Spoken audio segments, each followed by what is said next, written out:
In today's episode of Beat Motel, we're going to reveal the truth behind PJ Harvey's medieval trebuchet. Why did she build it? How did she build it? We're going to explain the science behind why you shouldn't store bags of crisps in the fridge. And most importantly, we're going to go into depth and reveal the genuine facts behind Axl Rose's voodoo doll of Laura Jane Grace. Let's do it. You're listening to the Beat Motel podcast, and we need to warn you that we like to use words like fuck, shit, and syndicalus, bunty scrutux, angry flap, and foot biscuits. And we don't often bleep those words out, apart from because we're not complete animals. But if you understand that and you like music, then listen on. No, I know I've been away for a few weeks, but have we turned into sort of like a oral equivalent of the National Enquirer? the oral equivalent. Is that oral with an O or an A? Anal equivalent. The anal equivalent. We're the anal equivalent of the National Enquirer. No, that's me gently poking fun at. There's loads of like bro business type podcasts about the float around my world. I don't listen to any of them. There's someone called Stephen Bartlett. Have you heard of him? No, I don't bear any ill will in the slightest, but it's just... I do. I've never heard of him, but I do. Fuck him. But just every episode, they get like the juiciest bits of the podcast. I mean, this is what you're supposed to do. They get the juiciest bits of the podcast to sort of create cliffhangers right at the start, which is a bit over-caffeinated for me. I think, just... It's all very... what's the word? It's all very clickbaity. Oh, it's exactly that. And it's what's they called? The attention economy. And all that jazz. It's a clickbaity attention economy word, isn't it? Attention economy. And that's what we're going for with Beat Motel. All we want is your attention and your adoration and your eyeballs if you're watching on YouTube, or your earballs if you're listening on audio. We take money from advertisers, but no one wants to advertise on us. Well, such complete shit. I'd take advertising money from anyone. Durex, if you're listening, I've never used your products really. That's why that's why I'm a parent. But but only one child. What does that say? only one child. Oh, we tried it. Neither me and my wife liked it. We're like, it's a bit messy. Was it? Boy George said he'd rather have a cup of tea. Or was that Sid Vicious? I don't know whose quotes around sex I'd remember more accurately. I think you should go old school, go vintage, and try like a sheep's stomach lining or whatever they used to use. Well, I still need another human being there with me. I assume you take the lining out of the animal first. It depends where you are in the country. If you're in London, no, it's very you want the whole thing. Right, so Dr. Sam, welcome back. It feels like you haven't been here for ages, and there's been lots been going on. We've had all kinds of grief, which I'm going to touch on very briefly. We are no longer hosted by Spotify because, well, just nuts to them, basically. They started deleting our episodes, which, I mean, if they said they were deleting them based on quality, I'd just have to shrug and go, fair enough. What were they deleting them based on? Copyright infringement. But isn't that the whole point of the 30 seconds thing? The 30 seconds thing, that's a sort of that was my safe bet, 30 seconds. But yeah. I've looked it up repeatedly, and we can use clips under fair use. So it's excluded from copyright, because we're not...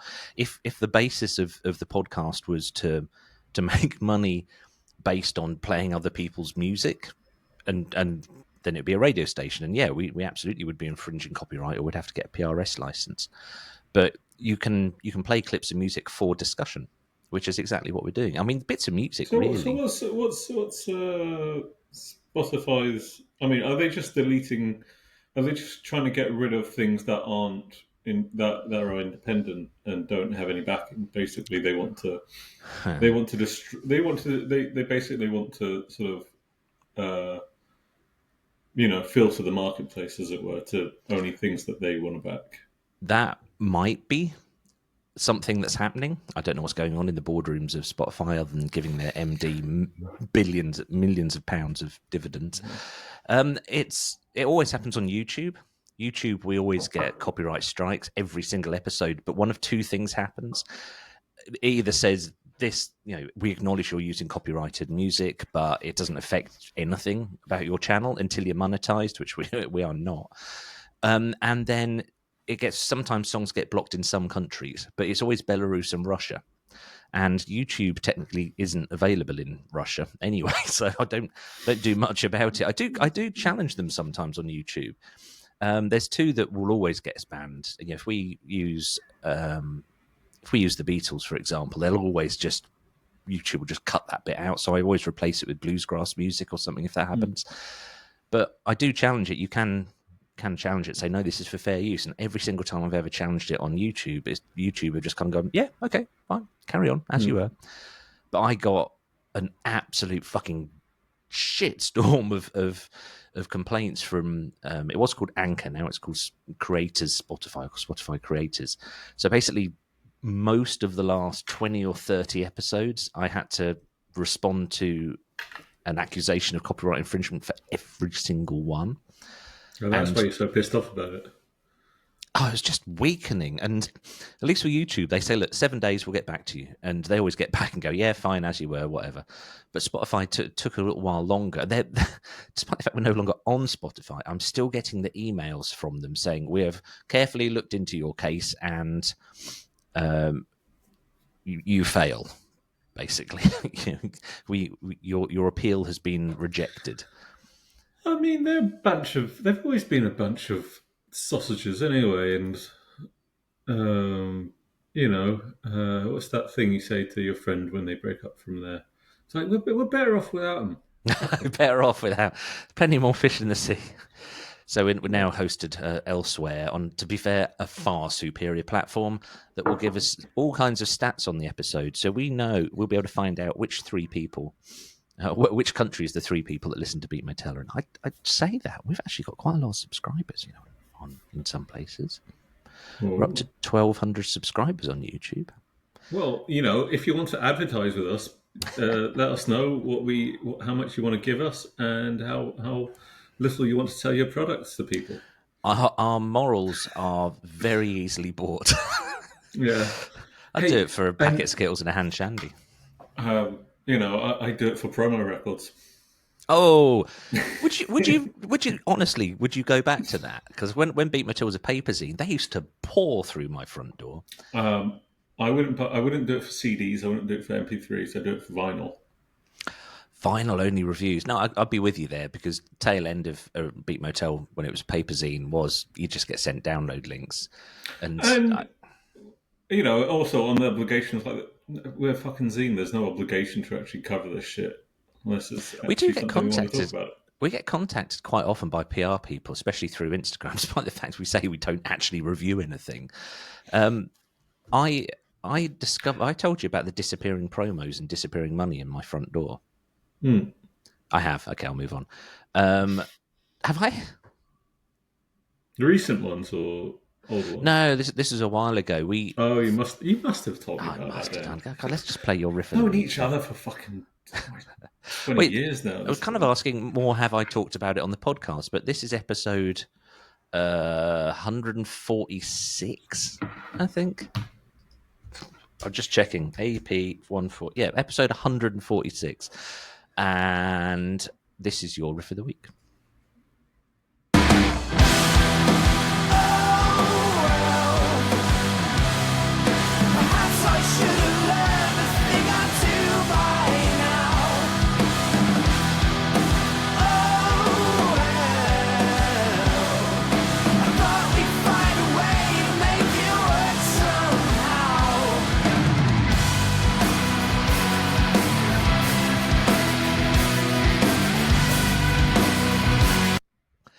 That was Coheed and Cambria. Is this just a joke to myself? Right. So I don't know what this genre of music is. What is it? How do you describe it? I'd call it like proggy pop rock, really. Proggy pop rock. I can't say it. It's a band called Alpha Male Tea Party. They're English. The band name, that's a surprise. Yeah. I think they're English. I heard my friend told me about them, and this is the first album they put out with a singer, apparently. And oh, that's interesting. I'm sorry if they're not English. My apologies to you for insulting But your, if your you're beings. insulted by being called English when you're actually American, you need to understand that the concept of nation states is antiquated and irrelevant to our freedoms. But they've come out with a new album recently, and this is a song called probably just Hungry, and it's fantastic. But it's also, to my ears, it sounds like a Coheed and Cambria song, but also possibly the best Coheed and Cambria song in about 20 years. So It's a very pleasing sound. The production of it's absolutely lovely. I It's love the guitars after the chorus. It's just great. great. Really, really cool. They're from Liverpool. So So I, maybe insulted to be associated now with Southern pansy such as myself. I Southern apologise, pansies. lads. Can I say lads? Is that offensive? Well, are you Can we asking say if Can it's we still say offensive? lads these days? Can we still It's, say lads? you can't say that anymore. I always think when people say that, and they still do say that, I think, I why just did you feel a want bit to of a say? tit saying lads. Why did you want to say it in the first place? You can't I don't. call teabags anymore because of teabagging. I've never heard someone say that. But But there's, apparently they're very big with the Arctangent yep, posse. I can see that they'd slot right into the Arctangent Festival, wouldn't And they? it's nice to know that Arctangent aren't just pushing technically proficient old Americans.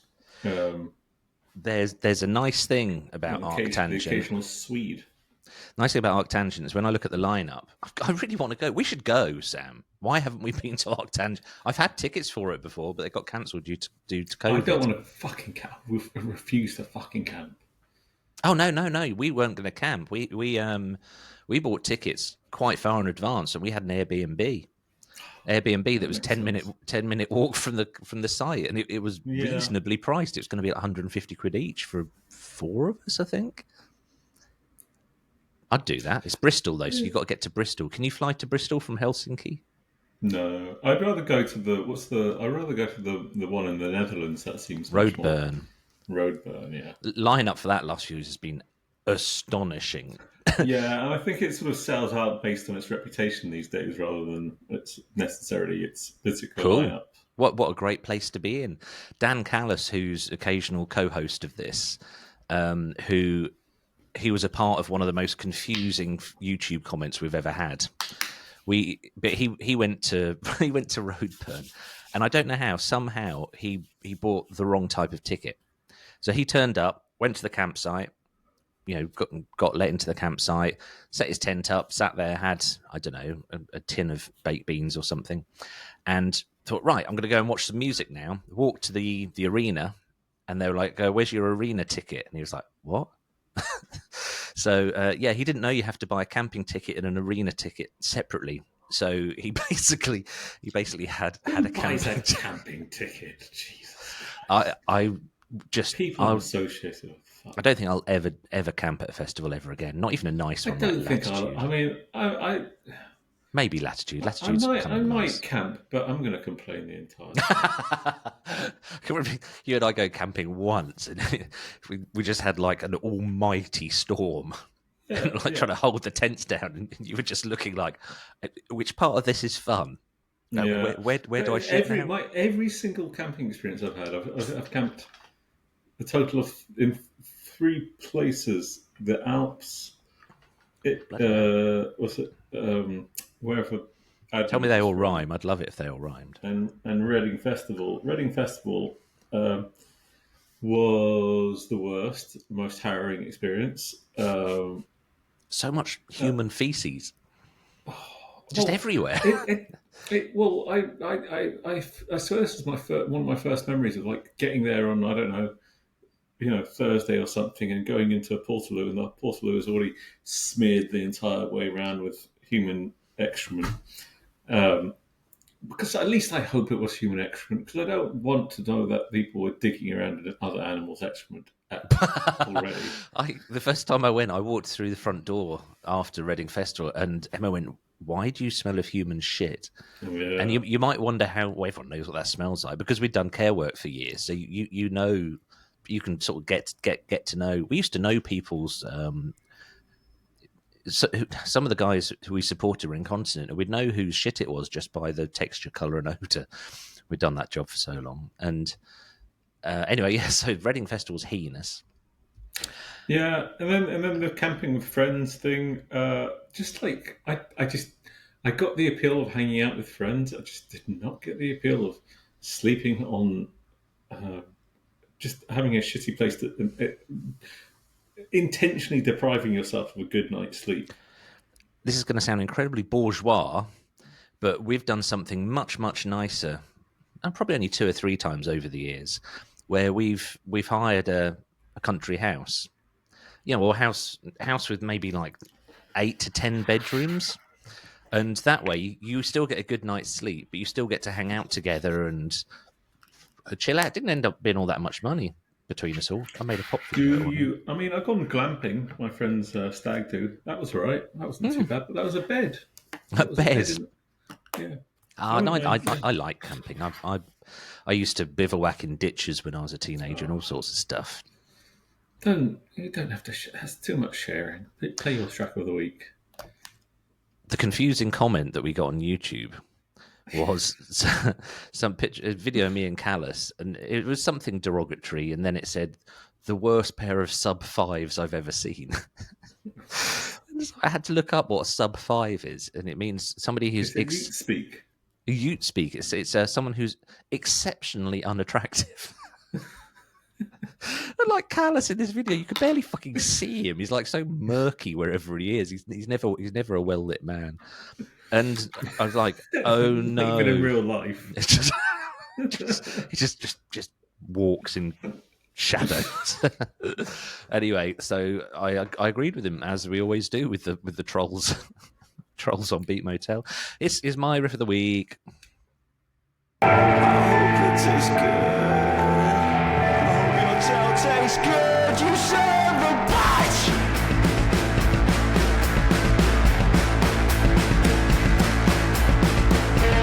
Crossing all parts, spread between pyramid fights. We haven't seen the last of the Ice Age. I've never seen God. I like that, and it popped up on my Tidal thing. Sorry, a massive flock of pigeons just went past and distracted me. I liked it when it popped up on my Tidal recommends, but now I hear it again, it just sounds like Idols to me, and that's going to make me very unpopular. Is flock of pigeons. I don't know what's going on with my hair at the moment. It's just I had a haircut a couple of days ago, and they're like, "What do you want to do?" I'm like, "I don't bloody know." Just something between me looking like I've slept in a hedge and gone to Eton, just somewhere in the middle ground of that. So who's this band? What's this band? I think they're from Brighton. They're called Ditz, DITZ, and we saw them at Brighton the Corners in Ipswich a few years ago, and they absolutely blew my mind. They're an incredible band, very much a noise rock kind of thing. Just that little bit did remind me a little bit of Idols, which I'm not the biggest fan of. But the song is called Don Enzo Magic Carpet Salesman. And I chose it because I quite like that there seems to be a growing resurgence of sort of noise rock stuff. So this track's 9 minutes long, and it's not just the same bits playing too long. It's actually got three chapters. I just like that bands are fucking around with stuff like that now. So you sent me a message outside of this about the new Agriculture album. Yeah. Which is... I'm finding it a little impenetrable, if I'm honest. Well, it's a challenging listening. Yeah. I'm growing to dearly love it. And what's really surprised me is some friends, my friend Matthew, hello Matthew, who I know listens to this because he keeps commenting that we should talk about Bury St Edmund band Jacob Mouse, who split up years ago. He's obsessed with the album, and he's not a black metal fan at all. And I don't think he's really a noise rock fan. There's just something about that album that's so experimental but so deliberate. Well, what I really like is that it starts was that the first song has two very different. Do they have 2 guitarists? I don't know who plays anything on it. Two guitarists, so the singer's the bassist. But it sort of starts. My serves to correct me. The first song starts like with this real sort of like atonal noise attack aspect thing, and then at some point, like there's a classic rock guitar solo in the same song. That it just it's like something bubbling up from the drains. It just like but it's also about 2.5 minutes into that. I was trying to encourage the drummer, and I've got another new band, the drummer in a new band to listen to it, and I said, stick with it past about the 2.5 minute mark, because if you don't like the atonal stuff, you're in something surprising out. So yeah, 2.5 minutes of atonal, then it's got this really like harmony,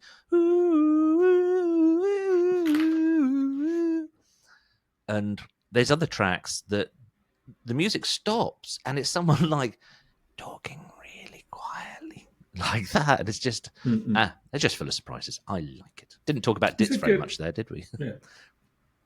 It's a good album. I approve. It is a good album. This is Dr. Sam approved. Right. So I'm looking at the inattentive clock. The red is disappearing for anyone watching on YouTube. Oh yeah, I didn't finish what I was saying about Spotify. Because we're not hosted with them anymore on podcast platforms, we are now audio only. So you and I don't have to dress up anymore. We can leave our dinner jackets. Where would you leave your dinner jacket? Eton. Our dorms are Eton because we're posh. Our dorms are Eton, darling. I think either of us are that posh. I mean, okay, you can reveal. That was the weirdest noise ever. Be interesting to see what the subtitles make of that. Right, what's our theme of the week, Dr. Sam? The theme of the week, if I understood it correctly, was musicians in films that aren't about their own music. Well, I've got musicians in films that weren't about them, which is kind of the same thing that you just said, really. Yeah. But, yeah. But there's a lot to choose from, I have to say. I was surprised by this one, and there's a lot of musicians that I didn't include. Sometimes I think we hit a theme, and I think you could pretty much base a podcast on this. So I did the one with Mick from Prolapse, and it was on Peel Sessions, and there is so much to go on with Peel Sessions. If I didn't have to work for a living, if I didn't actually have to do work, I would start that and probably about 10 other podcasts. I ought to mention my new YouTube thing. I started making historical fact videos. Actual historical fact ones? No, like real badly ones. Researched? I wouldn't say they're brilliantly researched, but I do, for each video I've put out, they're only like 1.5 minutes long. So YouTube Shorts, TikTok, just look up Andrew Culture. I have actually prepared source links just in case anyone challenges me and says that I'm making up absolute bollocks, but they're all along the lines of Horrible Histories. Have you seen Horrible Histories? Oh yeah. I love the books. Well, they show them at schools because they're absolutely brilliant. It's the podcast that one of the writers, Greg Jenner, does. You're dead to me. Yeah, it's fantastic. So good, isn't it?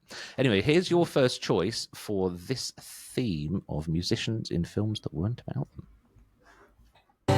Say 7 words for the sailors over out on the sea. But there ain't no saint just for killers. No mama's gonna pray for me.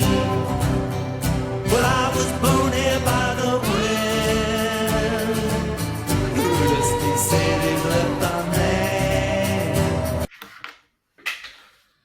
Who was that? Well, I know who it was because you sent me the name and asked me to prepare the clip. I've got a very shoddily researched fact about it, which I think can't be true. I'll come to that in a minute. But it's Joe Strummer. That was John. No, it's John Graham Miller. Is that his real name? Yes. I didn't know that, but you teed that up so beautifully. It is from the album. Is it from the Earthquake Weather? I think it might be. No, it's not from Earthquake Weather. Yeah, fuck research. Fuck doing research prior to the thing you're doing. Yeah, do it. It's become a Beat Motel meme that we do research during it. Shall I tell you my 2 shoddily researched facts? Sure. So Strummer wrote the song Imagining a Town Where Even the Pigeons Carry Briefcases. The opening line, "In this town, that's the way it goes," came after he watched a business pigeon walk across a rooftop. So this is this is from the film Straight to Hell, named after the Clash song from 1989, directed by a man called Alex Cox, who is known for Repo Man and Sid and Nancy. And this was... That's two very different films. The cast of this film is like, you know, like it's got Joe Strummer, it's got Courtney Love in it, it's got the Pogues in it, Elvis Costello, Dennis Hopper, Grace Jones, Edward Tudor-Pole, and Jim Jarmusch. That lineup is insane. Jim Jarmusch. I only know about Jim Jarmusch through he did Down by Law, and I've not seen it, but there's a poster of it at the rehearsal rooms in Bury St Edmunds. He's done loads of really great films. The budget was $1 million. It took not even quarter that at the box office, and it's a parody of spaghetti westerns. I've never seen it. I'm in. Just at that. You had me at spaghetti. I've never seen it.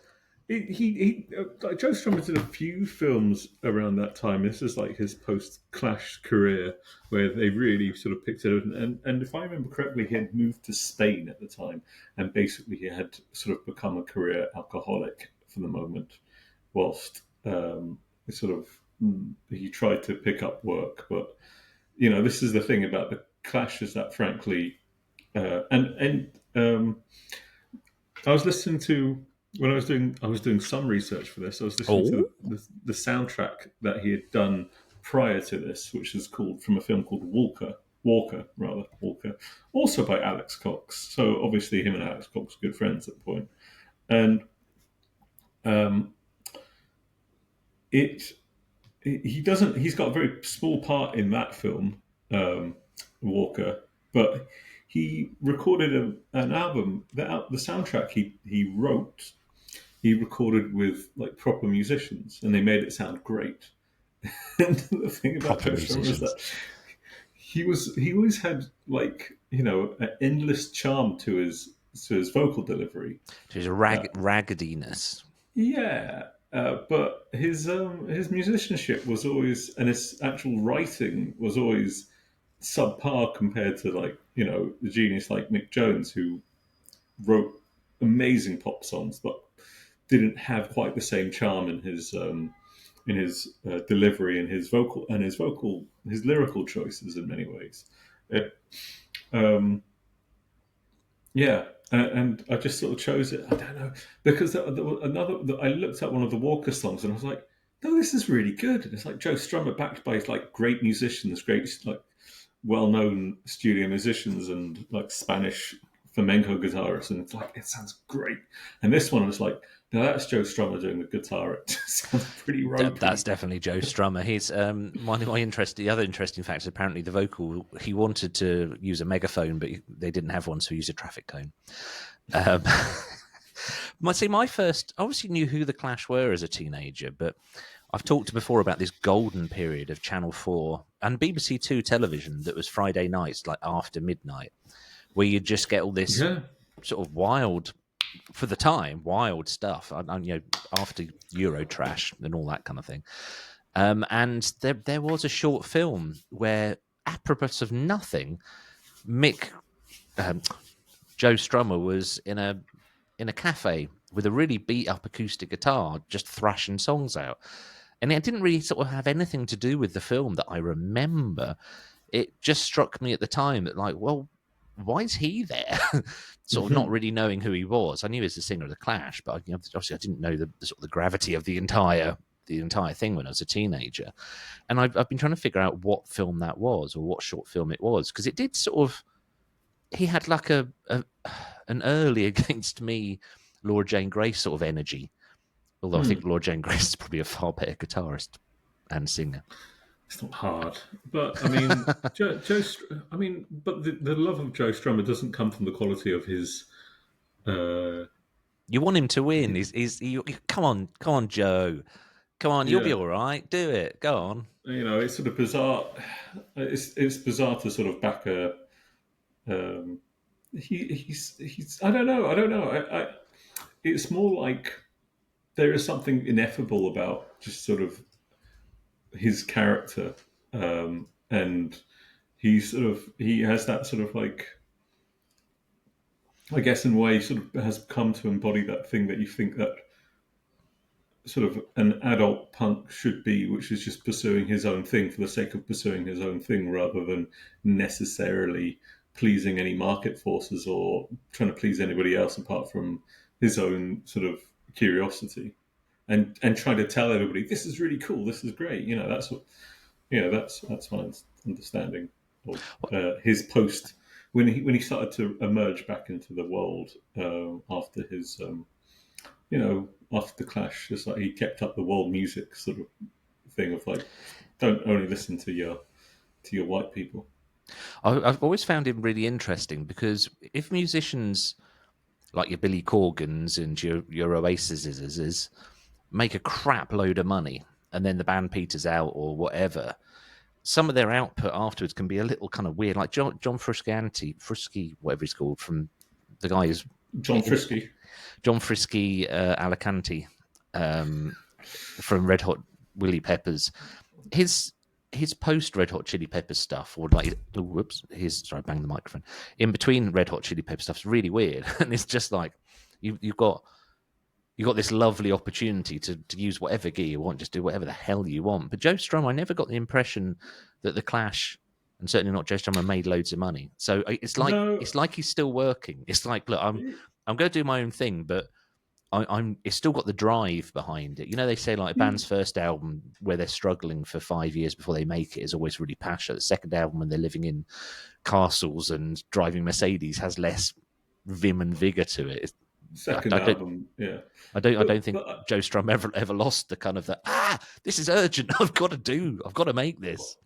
Frankly, I also think there's something that, and I think this is my big issue with like some post-rock stuff and like 9-minute long stuff, is like it's just I think it's I don't know, there's an aspect where I think just,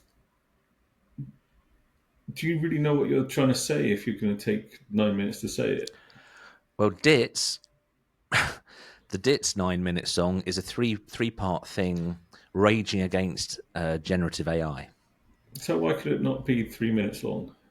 Three different songs and a mini, like Coheed and Cambria. Like they have a thing of at the end of I've got going back to my theme at the beginning of the thing.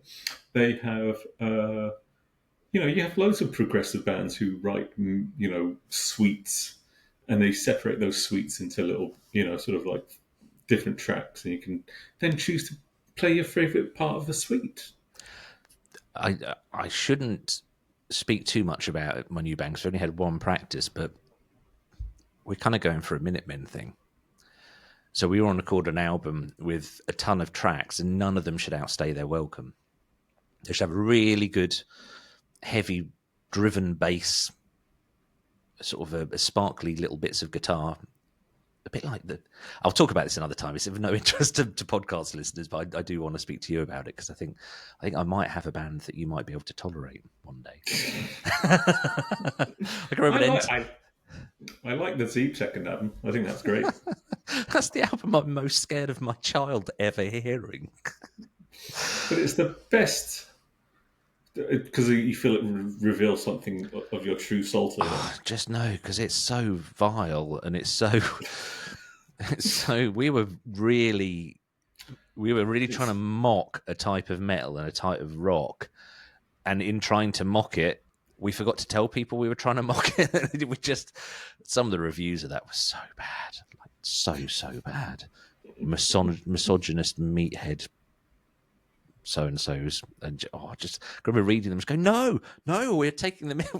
We're mocking that. We're shining the flashlight at it, and that's when I learned that you can't really do that because no one's ever going to see what's inside your head and hear it. No, but this is the whole like point about. There's a lot of like academia that's gone into sort of, and a lot of thought about art criticism and stuff like that. You can't control how your art is understood. But that doesn't mean that people don't understand it in stupid, lazy, moronic ways. And that doesn't, So there's that. I'd do it again, to be fair. I don't believe that make a mistake, never make the same mistake again. I think just make the same mistake again, just put nuance in it. Well, I was told by a music teacher, always make this. If you make a mistake, try to do it again, because then it looks intentional. Or just, we were saying bands, if you make a mistake, keep nodding. Right, so after that little bit of intellectualness, I'm going to play a song that was written to try and impress a member of Bananarama. Do you know who Bananarama are? Something like early 80s stuff. I'm probably quite patronising with you because I don't know if you'll know who it is or not. You are, because I like the Fun Boy 3.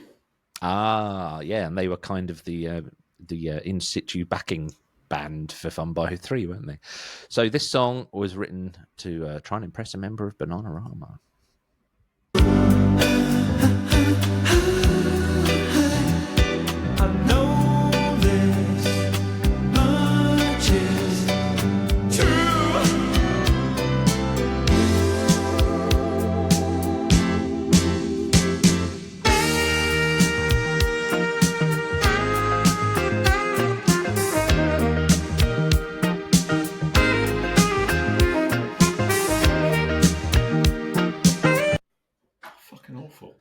That's horrendous, isn't it? Isn't that so bad? I'd like to remind listeners that we don't choose songs because we think they're good. Yeah, if someone presented that to me to try and impress me, like, moistness is the opposite of what's happening. My penis is like balsa wood. It may burst into flames with the friction of my underpants. Now, there's a quote. So, do you know who it is? I don't care. What's the films? That's the best answer you've ever given me in this podcast. Do you know who this is? I don't care.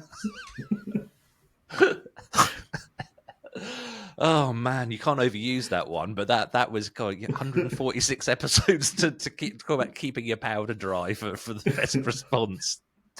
Oh man, that was good. A lot of people listening to this will just be screaming out because they know exactly who this is, but you didn't. But what's it got to do with film? I don't care who it is. I shall explain. I'm going to tell you who it is, even though you don't care. Just for like completion, it's Spandau Ballet, and the song is called "True," and it was written by Gary Kemp. So two brothers in Spandau Ballet. One of them was Gary Kemp, and one of them was Martin Kemp. They were both in The Craze. They played The Craze in The Craze. Both in EastEnders subsequently, weren't they? One was. The Martin one was, yeah. No, not the Martin one, the other one. They in EastEnders for ages. I'm getting a spam phone call, and this happens all the bloody time. It's 3 rings and then it stops. But that's really loud in my headphones, so I'll just explain why I'm a bit distracted. So yeah, they've both made loads of films, and that's probably the only thing that's worth talking about, really. So let's move on to your next track, because I really want to know why you've chosen your. I'm going to take a little while to recover from that. Do you know who that is? I don't care. I'll play this. This might calm me down. So your next choice is this.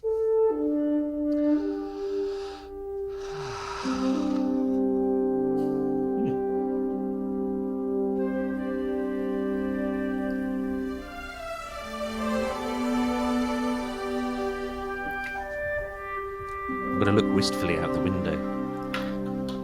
I think you should be thinking of 4x4 wheel drive. I had one for a while.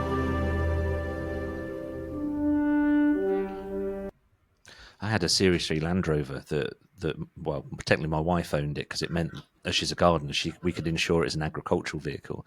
Second day that we had it, she rang me, burst in floods of tears because this thing was so heavy, it had no power steering, and she could barely reach the top of the steering wheel or the pedals. Didn't have an adjustable seat, and when she was driving it, it looked like a child was joyriding. She was just like far too small, like sitting in it, bless her. But so who was that? And I do care. That was the composer Alan Silvestri. It's from. Do you know what film it's from? Only because when I ripped it off YouTube, it showed me what film it's from. It's Back to the Future, and it's the theme that it's the theme that is played, and it's the music that's played that when I can't believe I've forgotten it. I've forgotten the fucking character's name. Fuck me. But when he gets back to his own timeline. Barry McFly. And Marty McFly, yeah. When Marty gets back to his own timeline, he's rewarded with this 4x4. And right. God, I did not put that together at all. And when he takes it out for a ride with his best gal. Which they filmed twice, that sequence. I'll explain why in a minute.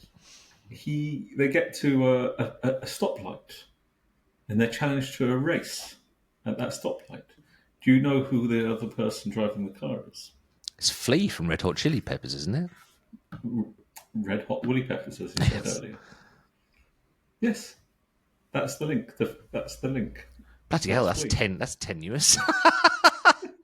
But thank you for not choosing a Red Hot Chili Peppers song, because there's been two come up in the last few weeks, and I've had to apologise profusely, both before and after playing them.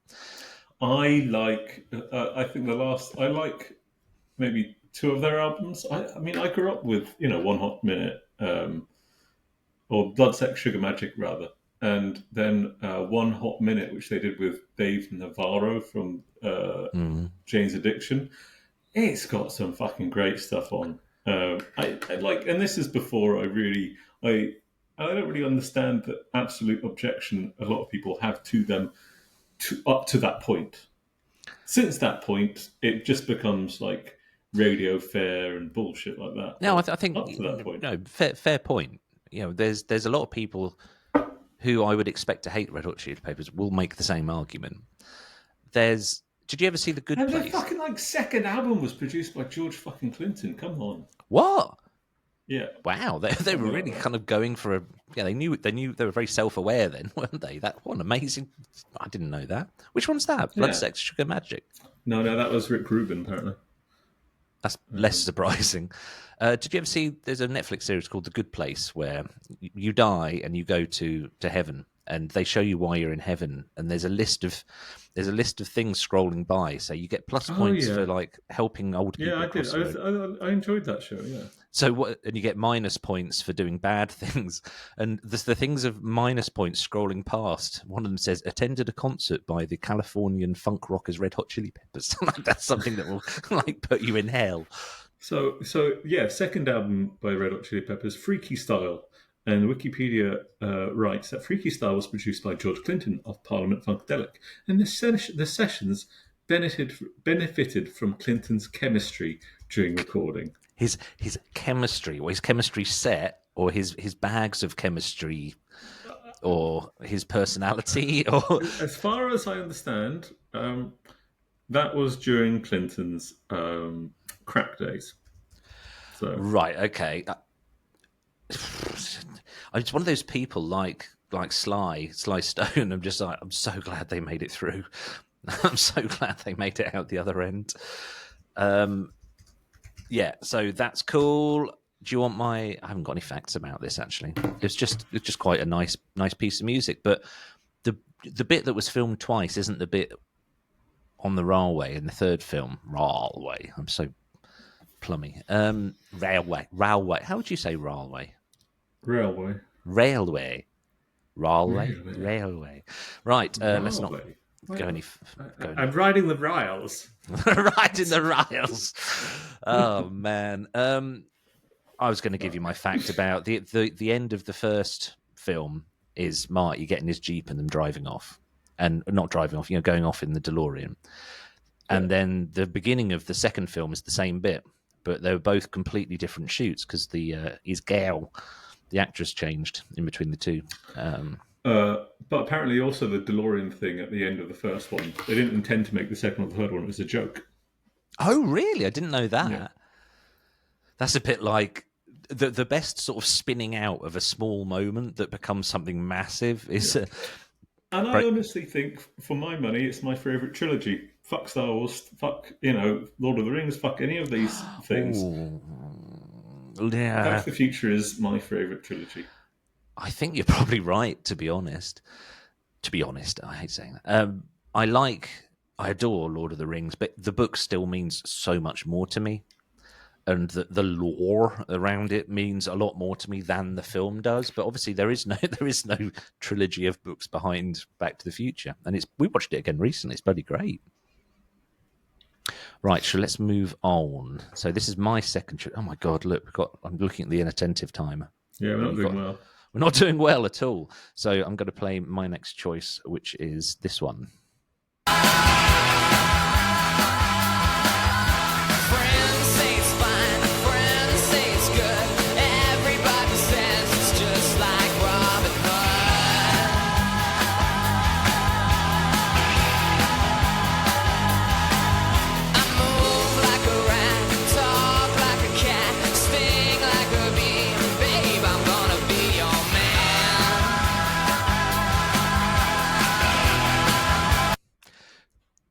So clearly that's a cover, but that riff is just one of the best riffs. And the beginning of the original. Vocals, I don't know who that was, actually, because do you know the band? No, who is it? You might get it, or you might understand it. It's Placebo doing a cover of 20 vocals. Whoever they got to do backing vocals is doing a superlative job. Amazing, absolutely amazing, aren't they? So that's Placebo's. Yeah, it would be a bit like nothing without that backing vocal. It's a quite straight up cover, to be fair. Obviously, you got Brian Moloko from Placebo. His very unique vocal style that if it was handled differently would be kind of whiny and nasal, but it's not. I love it absolutely. I've always had a real soft spot for Placebo. I really love the first album. The drumming is just so fucking amazing on it. Oh, they booted the drummer out when they finished recording the album. But like Bruce Pristine, the drumming on that. Actually, that's probably what got me into metal. Yeah. Thanks, Brian Moloko. So, do you know why I chose this for our theme of musicians in films that weren't about them? There was a film which I might revisit, although I don't remember it being very good. There's a film called Velvet Goldmine, made in 1990. Yeah, it was loosely around sex fantasy, if my memory serves me correctly. It's a sex fantasy between Iggy Pop and David Bowie. Yeah, I think that summarises the film very, very well. And Placebo re-recorded this track for it, and they had a cameo on it running down a street going... like Headless Chicken. Like Headless Chicken, or the beginning of that Caroline Vaynerchuk song. It's not Vaynerchuk, but wearing feather boas and stuff. And I just quite like Placebo. Although I did give them one of the most stinging reviews ever. They sent a CD to Beat Motel when they hadn't put an album out for years. And the press sheet was just a list of ways they'll punish you if you tried to copy the CD. so the review I wrote in Beat Motel was just about the ways the Placebo would come and pull your fingernails out if you tried to copy the CD. So when record labels started to get really shitty about people, the music being released, which I sort of get musicians being shitty about it, but your record label, fuck you. There was an aspect of I wrote a really angry email once when I got sent a promo version going, I literally had to I emailed them saying the CD you gave me was so unlistenable because you kept interrupting it, so I wouldn't rip it. Oh my god! I forgot they did that. Yeah, I had to go if I wanted to give a decent review to this and an honest review, I had to go and find an illegal version of it because I otherwise could not get beyond the stupidity of your copyright shit. How did they interrupt it though? Because you'd listen to the song and something, I can't remember what. Would it just be a voice going, "This is a promo copy"? Sometimes, yeah, it differed from company to company, but it was just like it was so, like it was so fucking stupid because it just made me sort of go, I fucking hate this album. Even if it was a band I really liked, I sought out to review that album because I really liked their previous albums. And I got this piece of shit, and I literally wrote an email to the company anonymously because I was scared. Of being, what of them sending a placebo round? What the fuck are you doing? I can't review this because you've blocked so much of the music that I can't actually review it, and it's so fucking annoying that the only honest review to give it is I don't know what's going on. The music could be great, the album could be great, but you fucked it up. The record label fucked it up. So over the top, isn't it? Before we move on to your third choice, I've just found out that Brian Moloko did actually have a speaking part in Velvet Goldmine, and if you think of Brian Moloko, and he's one of those people, if that is his real name, clearly, I'm going to assume it isn't, because I assume it's from that film where they all wear white jeans and hit people a lot. What's it called? Clockwork Orange. So I assume it's from the Moloko bar in that. But Brian kind of even fits him. But his name, do you have a guess at what the name of his character in Velvet Goldmine was? Spunky Shiny Trousers. You've been doing research as well, haven't you? No, it's Malcolm. Malcolm. Just Malcolm. Right, here we go with this. Eigenpreis, Gegenpair, Eilando. Kom niet zo spät, kom niet zo spät, kom niet zo spät, kom niet zo spät. Sei pünktlich, sei pünktlich, sei pünktlich, kom niet zo spät, kom niet zo spät, kom niet zo spät, kom niet. Who else could that be but Tom Waits? I was just saying this. I mean, even if you've never heard a Tom Waits song, if you've heard him talk, I think that's Tom Waits leading heavily into the Tom Waits sort of 1930s character, German of 1930s, Weimar, Germany, whilst operating a tapestry loom, from the sound of it. But just because he's acted in a load of films, and he's probably been on films recently on that album. Of films. Yeah, and and I don't know. I first became aware of it in The Imaginarium of Dr. Parnassus by Terry Gilliam. First thing I saw him Tom Waits acting. plays the devil. Yeah, and it just makes sense. He's also one of those actors that there's other things that have. You have people playing the flavour of Tom Waits. It's such a strong flavour, isn't it? Yeah. But you see people like channeling it. So there's a character in the best TV sci-fi ever made, a series called The Expanse, which is just unbelievably good. There's a character in that who's clearly channeling Tom Waits. But if they had used Tom Waits, it would have been too strong. But that's the thing. It's like when you see Tom Waits, I don't know. To me, when you see Tom Waits acting, he's sort of surprisingly in control of it all, rather than, it is very much, I think Tom Waits is very much about sort of drama and performance and all these sort of things, rather than sort of it being him, as it were. Mm. He's also one of those artists, I think, I would have been happy if I'd lived my life and I was Tom Waits.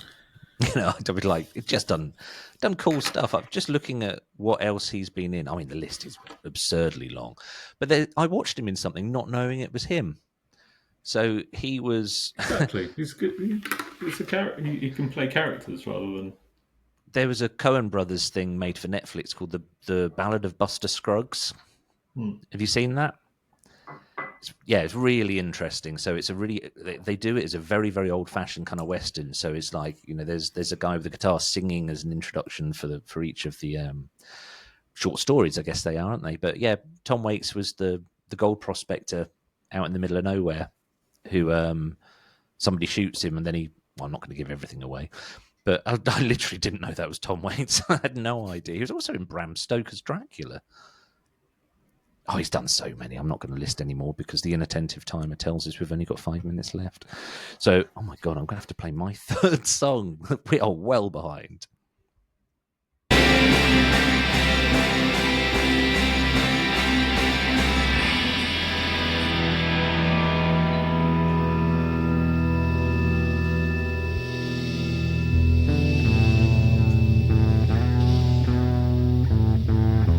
this is a nod to Magazine, that bass sound.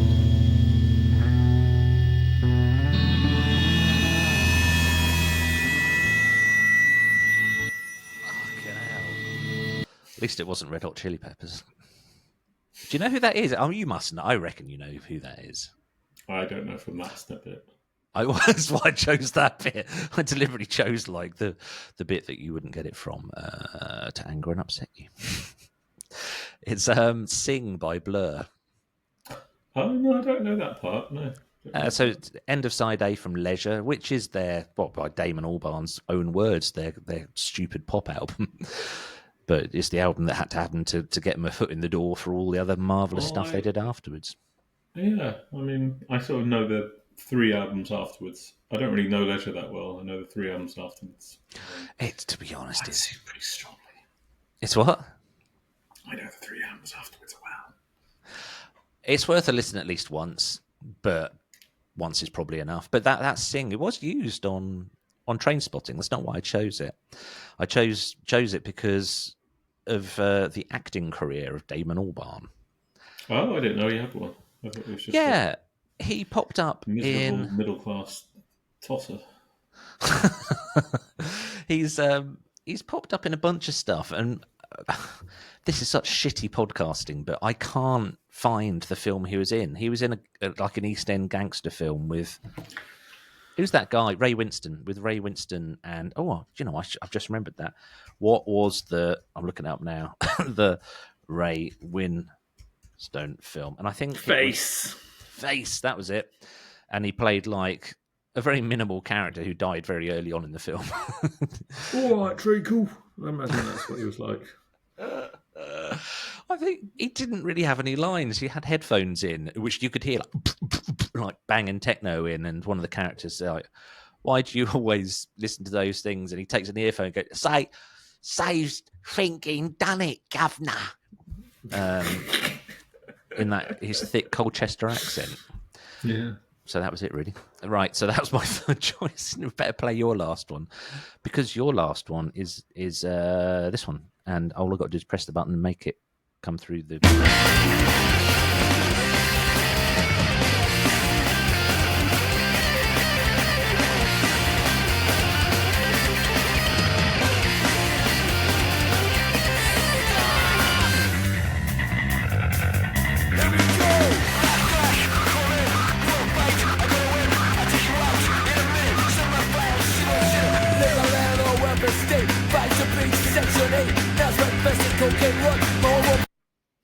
This is a band I always say to myself that I don't like, but sometimes I'll hear one of their songs like that and go, "That's great! What a great song!" It's from their first album prior to Lars Frederiksen joining the band. Oh, really? And when it was all about, We haven't said who the band is yet. Do people really need? Fuck's sake! I mean, that was. Can't you tell by the voice? Again, very strong vocal performance by Tim Alexandra from the Rancids. Rancids. I just chose it because I was looking at he's done some acting. He was in X-Files. Tim Armstrong was in X-Files. Yeah, as a tramp.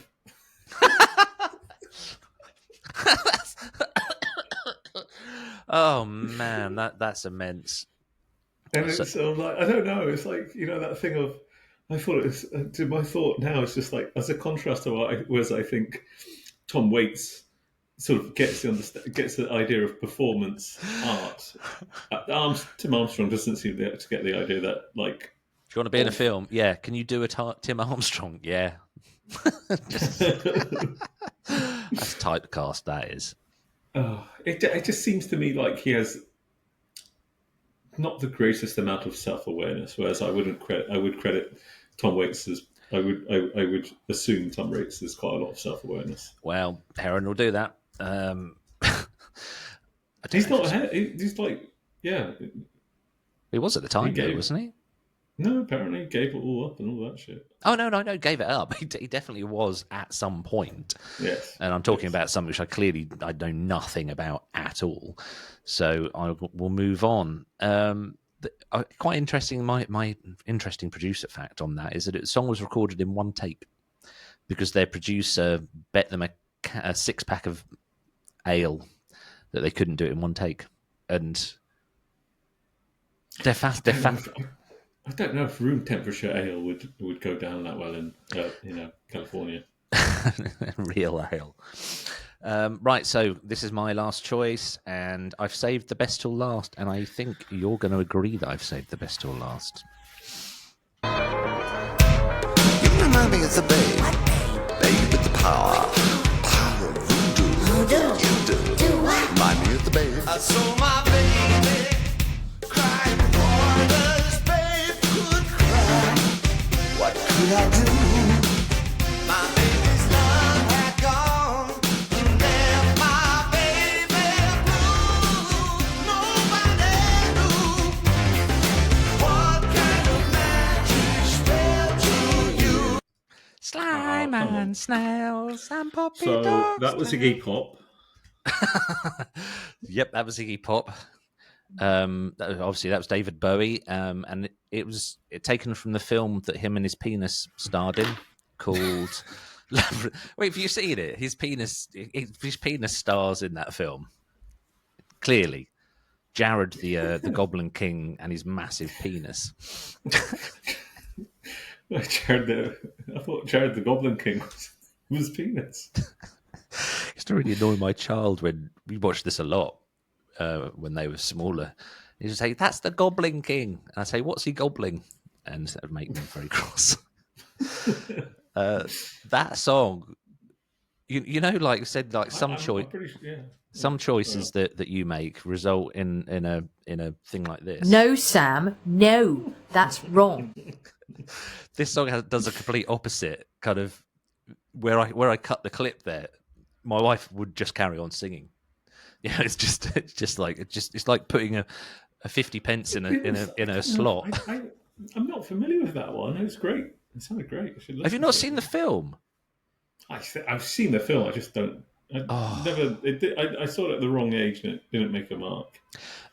Yeah, I guess I would have been probably 7 or 8 or 8 or 9. David Bowie was quite young when he made that. I think he was in his 30s. But it's just brilliant. It's Jim Henson, David Bowie, and he didn't write all the songs. I don't think he wrote that one, but just great pop songs. It's just a fantastic piece of work. But he also did many other films. He's in loads of films, isn't he? Have you seen The Man Who Fell to Earth? Not knowingly. Yeah, I watched it when I was a teenager and just kind of shrugged. Like, I love David Bowie, but I'm also I'm becoming more and more sort of hype averse to him. I think as the plaudits continue going on since he died, and you sort of feel like I don't know. It's that thing of like. Yeah, just the hype machine is a bit out of control around David at the moment. He certainly wasn't always perfect, but my opinion is that he was prepared to take chances. And if you take chances, you're going to do some stuff that hits and some stuff that misses.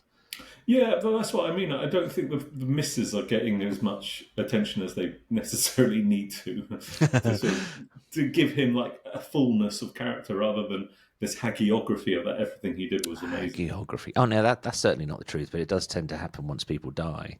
Yeah.